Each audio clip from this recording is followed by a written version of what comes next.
It's part 5 on malaria. In this part, our main objective will be to study treatment of malaria and to study chemoprophylaxis of malaria. We are going to see treatment of uncomplicated malaria and treatment of complicated malaria. Plasmodium vivax causes vivax malaria and it is uncomplicated malaria. Now, how to treat vivax malaria? Let's see it. Drug of choice for the treatment of vivax malaria is chloroquine, and this drug is given for 3 days. So on day 1 the dose is 10 mg per kg body weight. On day 2 same dose is given, but on day 3 its dose is 5 mg per kg body weight. Now, if you can recall, we discussed that vivax malaria can cause relapse because Plasmodium vivax may remain in dormant form or in latent form in liver and it can cause relapse. So, during treatment, we should have to pay attention to prevent relapse. So, the drug which is used for prevention of relapse is Primaquine. So Primaquine is given, its dose is 0.5 mg per kg body weight. So once treatment with chloroquine is finished, from 4th day Primaquine should be started and it should be given for 14 days or 2 weeks. But remember, Primaquine is contraindicated, that is, you should not give this drug to infants, to pregnant females, and to those patients with G6PD deficiency, that is, glucose 6 phosphate dehydrogenase deficiency. Primaquine may cause hemolysis in these patients, so persons with G6PD deficiency should not be given Primaquine. How to treat a case of falciparum malaria? So let me remind you once again, we are talking about revised drug policy of 2013. So this is the policy related with treatment of malaria in India. And now we are talking about treatment of uncomplicated falciparum malaria. So whenever we are having case of uncomplicated falciparum malaria, as per guideline, it should be treated with artemisinin combination therapy. So here we are using one drug from artemisinin derivative and it is combined with other drugs. Why this combination is used? So this combination, it is faster acting, it is better tolerated by patients. This combination provides faster clinical cure. It also helps to prevent development of resistance, and at the same time artemisinins rapidly kills malarial parasites. So these compounds, they can kill 90 to 95% of malarial parasites, and the other drug which is used in combination, it kills remaining parasites. So the recommendation is use of artemisinin combination therapy. Now let's see how we are going to use this artemisinin combination therapy. So the basic guideline is to give artemisinin combination therapy for 3 days, and on second day we should give single dose of Primaquine. So here Primaquine is used for its gametocidal action, as Primaquine kills gametocytes and killing of gametocytes further helps to prevent transmission to vector of malaria, that is Anopheles mosquito. Now what are the guidelines? These guidelines are different for other than northeastern states and for northeastern states. Now let's see first other than northeastern states. Here we will use ACT-SP, that is artesunate twice daily we will give for 3 days, and on first day along with artesunate we should have to give combination of sulfadoxine and pyrimethamine, plus as per guideline single dose of Primaquine on second day. Now for northeastern states, in this state resistance is developed to the anti-malarial drug, that is sulfadoxine and pyrimethamine. So here we should use artemether and lumefantrine. Artemether and lumefantrine, it is available as fixed dose combination tablet. So this should be given for 3 days, and as per recommendation on second day single dose of primaquine should be given. Remember one more thing, artemisinin combination therapy is given orally. So all these drugs are given to the patient by oral route. In this slide, you can see dosage chart for treatment of falciparum malaria with ACT-SP, that is artesunate combined with sulfadoxine and pyrimethamine. As you can see here, there are different colors. So different blister packets are available according to age group. For infants, it is pink color. For under 5, that is from 1 year to 4 years of age group, it is yellow color blister packet. For 5 to 8 years, it is green color. For 9 to 14 years, it is red color. And above 15 years of age, it is white color. Just you should have to remember that for infants, you won't give primaquine because primaquine is contraindicated in infants. In this slide, again you can see color code pattern, but it is mainly for northeastern states where we use combination of artemether and lumefantrine. Again you can see 4 colors: yellow color, green color, red color and white color. So this is recommended regimen by weight and age group. Yellow color pack we will use for children's above 5 months of age or below 3 years of age, or those who are weighing between 5 to 14 kg. This yellow color pack contains 6 tablets. So one tablet should be given twice daily for 3 days. Green color packet, it is recommended for 3 to 8 years of age group or persons weighing between 15 to 24 kg. This packet contains 12 tablets. So 2 tablets are given twice daily for 3 days. Red colored pack should be used for the persons above age of 9 years to 14 years or those who are having weight between 25 kg to 34 kg. This packet contains 18 tablets. So 3 tablets should be given twice daily for 3 days. The white colored pack, this pack we will use for age group above 14 years or the persons having weight more than 34 kgs. This packet contains 24 tablets. So instruction that should be given to patient is take 4 tablets twice daily for 3 days. Dosage of these drugs varies according to weight and age of person. So as weight and age increases, the dose is increased. If you have investigation report of microscopy or rapid diagnostic test and it shows us mixed infection, that is infection with Vivax as well as falciparum. Now how we will treat these cases?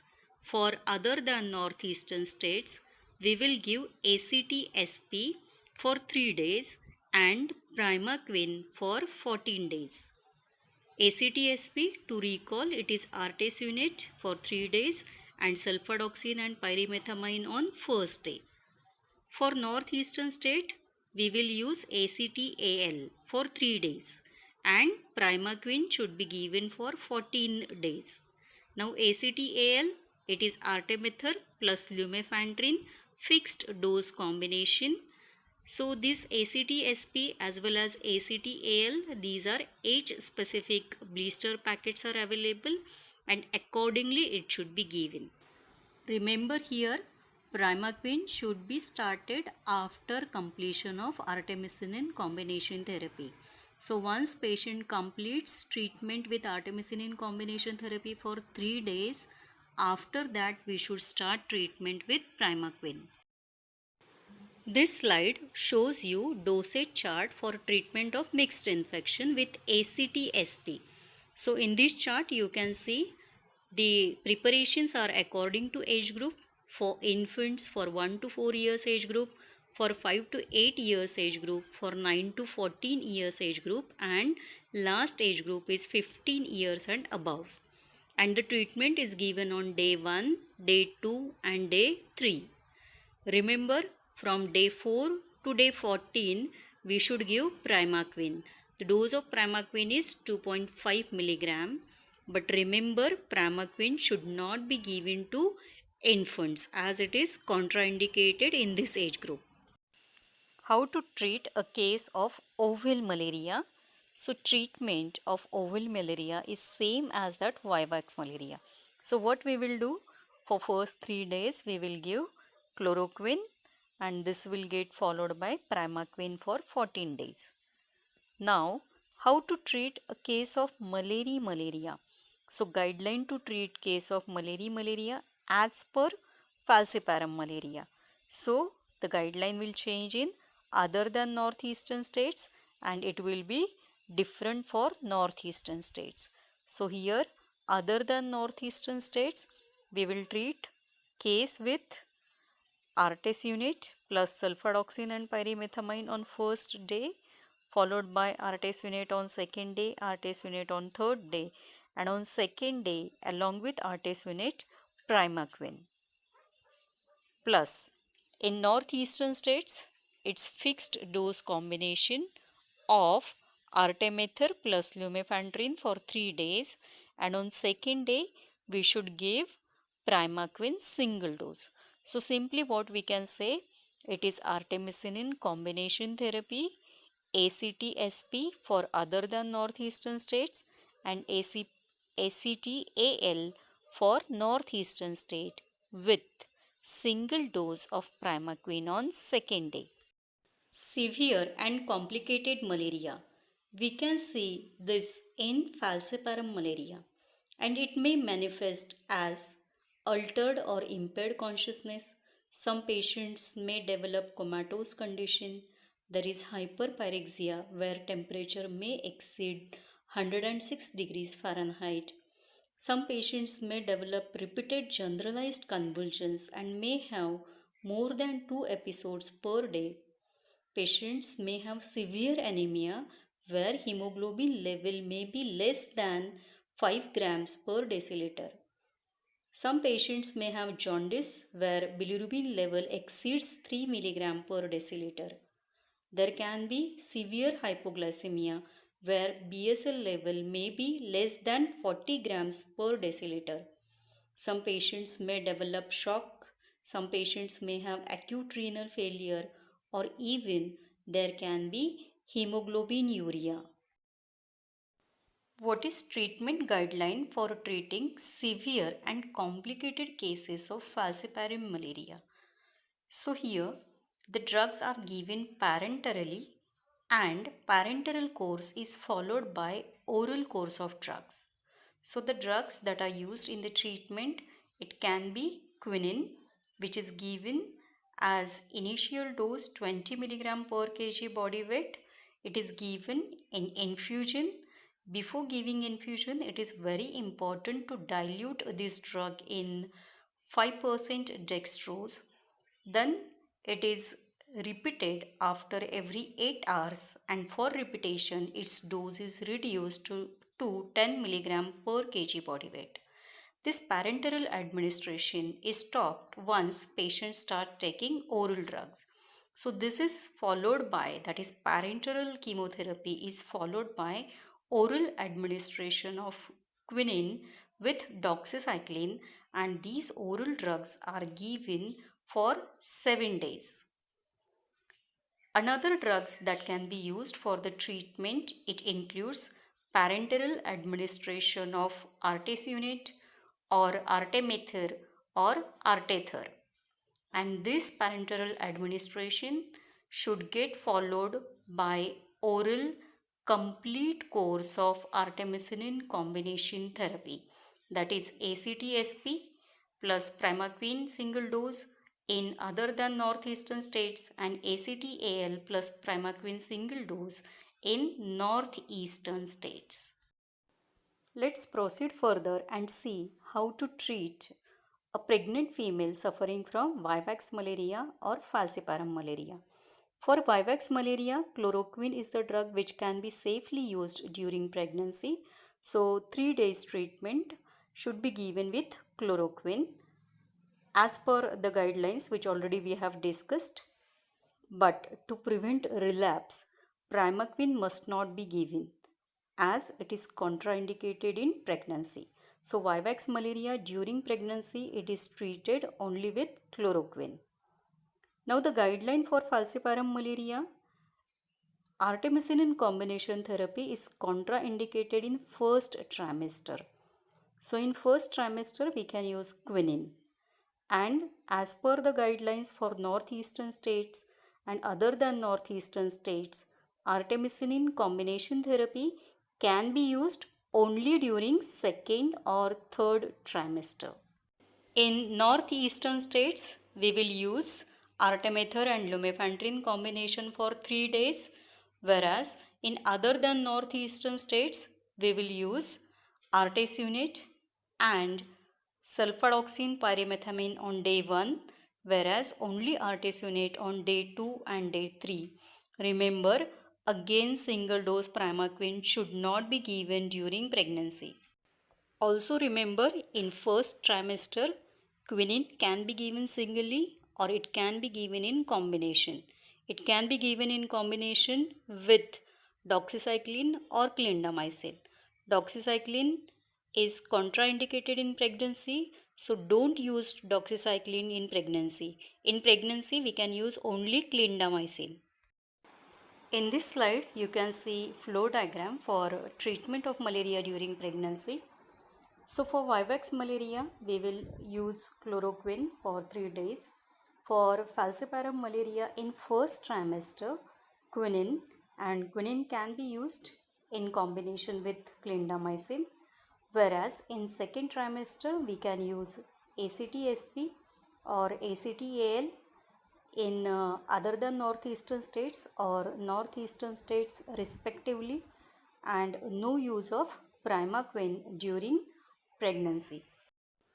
In treatment of malaria, so many times we repeated northeastern states and we said treatment guideline is separate for these states. Why this is so? Because malarial parasites, they have developed resistance to sulfadoxine and pyrimethamine. So these drugs are not used in the treatment. So what we use is artemether and lumefantrine. So now let's see what are these states. So northeastern states, it includes Arunachal Pradesh, Assam, Manipur, Meghalaya, Mizoram, Nagaland and Tripura.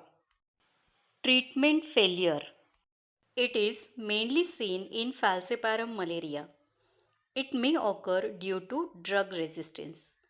Such cases should be treated with alternative artemisinin combination therapy, which includes quinine combined with doxycycline.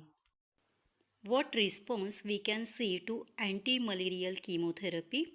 So some patients may give appropriate response and may show clinical progress, whereas some cases may show early treatment failure, some may show late clinical failure, or some cases may show late parasitological failure.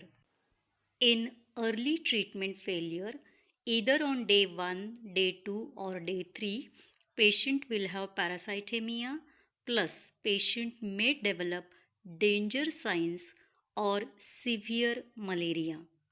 Or you may find on day 2 parasitemia without rise in axillary temperature.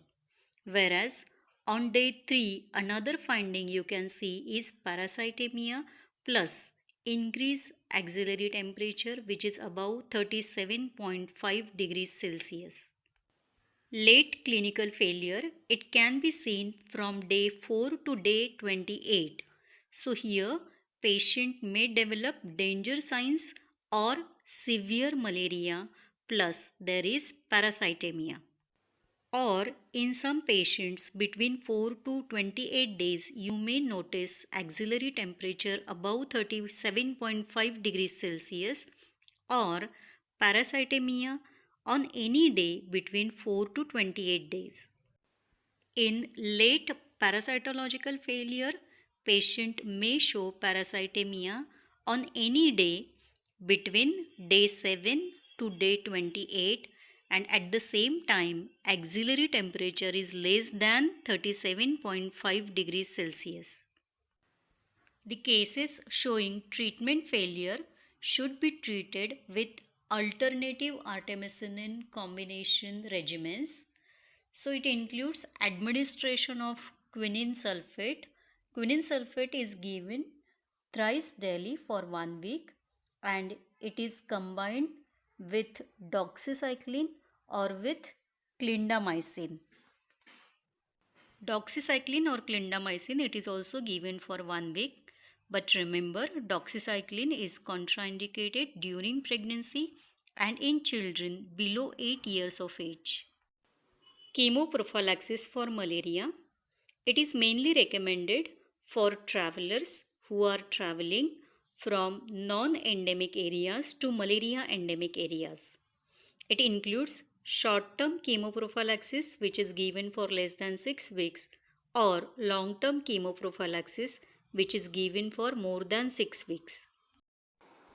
Chemoprophylaxis of malaria, it includes short-term prophylaxis, which is less than 6 weeks, and long-term chemoprophylaxis, which is for more than 6 weeks.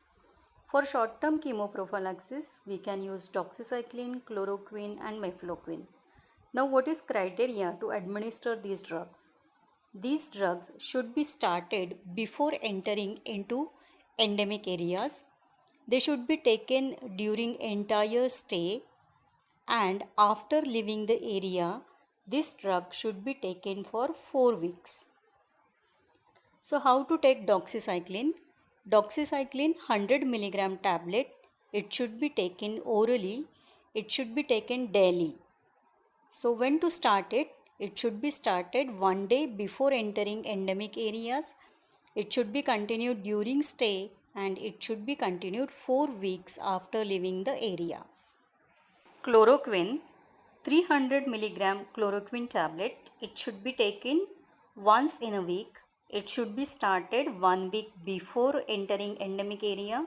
It should be taken during entire stay, and it should be continued 4 weeks after leaving endemic area. Next drug is mefloquine.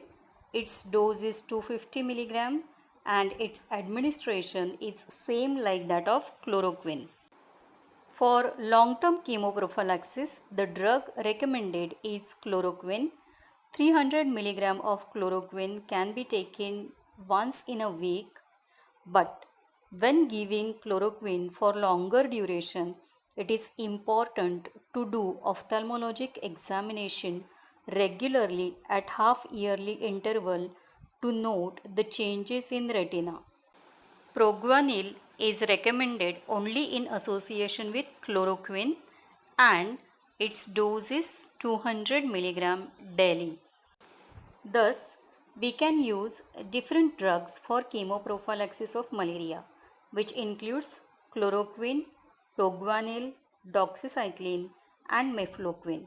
Remember, doxycycline is contraindicated during pregnancy, whereas mefloquine is contraindicated for psychiatric disorders and it is contraindicated in epilepsy patients. Right now, we discussed chemoprophylaxis and chemotherapy of malaria, but these won't reduce prevalence and transmission of malaria. So, for control of malaria, most important practical measure is to control its vector.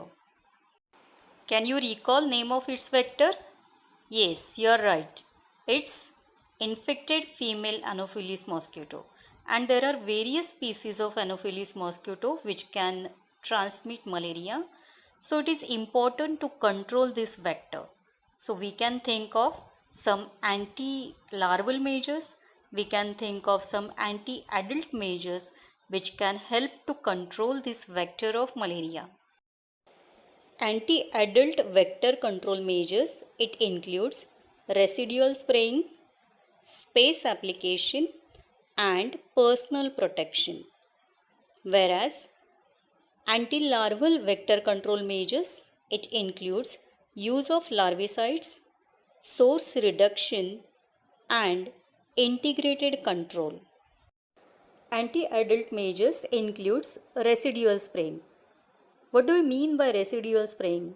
Basically, it is indoor residual spraying. Means spraying activity is conducted inside houses and indoor surfaces of houses are sprayed with insecticides. For this purpose, residual insecticides are used. What are examples of residual insecticides? It includes DDT, malathion and phenitrophthion. So remember IRS, that is indoor residual spraying. In this slide you can see indoor residual spraying. Please observe spraying is done inside the house. So spraying is done on inner surfaces of houses in IRS, that is indoor residual spraying. Anti-adult measures, it also includes space application or it is also known as space spraying. Space spraying is outdoor spraying activity. In this activity, insecticides are applied in the form of fog or in the form of mist. Special equipments are used for the purpose of fogging. This space spraying, that is outdoor spraying of insecticides using special equipments, it quickly reduces vector population. So, it is one of the most important anti-epidemic vector control measure activity. In this image, you can see space spraying activity. This is outdoor insecticide spraying activity. You can observe the equipments used for this purpose and you can also observe insecticide is applied in the form of fog. Next, anti-adult measures, it includes personal protection.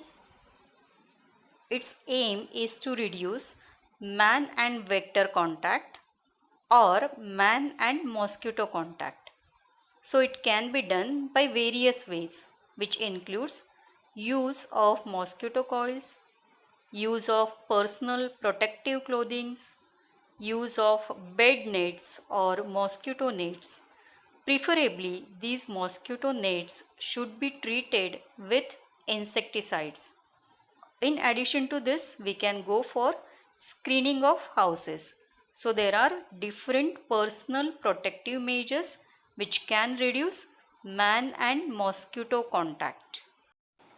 In this slide, you can see different personal protective measures and use of these measures helps to reduce our contact with vector mosquito and at the same time they provides protection to us against bites of infected vector mosquitoes. Anti-larval measures. In this slide, you can see a larvae of a female Anopheles mosquito. And to destroy these larvae, we can use different larvicides. So it includes use of mineral oils, use of Paris green, or we can use synthetic insecticides like Abate, Fenthion. Tamifos is another larvicide and Tamifos is most commonly or most widely used because it is effective larvicide and it is less toxic. Next anti-larval measure is source reduction. It means reduction of mosquito breeding sites. So for this, various engineering methods can be used, which includes filling of breeding places, leveling of breeding places.